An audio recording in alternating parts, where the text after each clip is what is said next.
Welcome to MiConvert. In this tutorial, I will show you how to convert E57 files to USDZ format, completely free and online.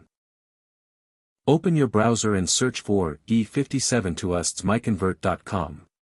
Click on the first result to go straight to the converter.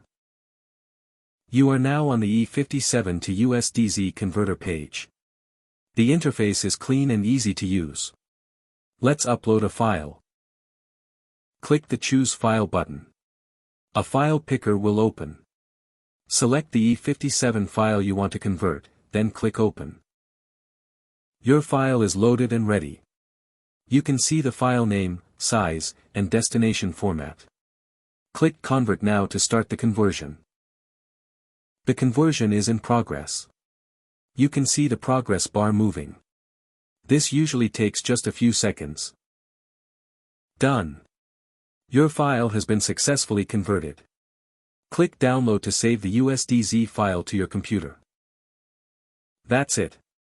Visit MiConvert.com for more free conversion tools. Subscribe for more tutorials. Thanks for watching.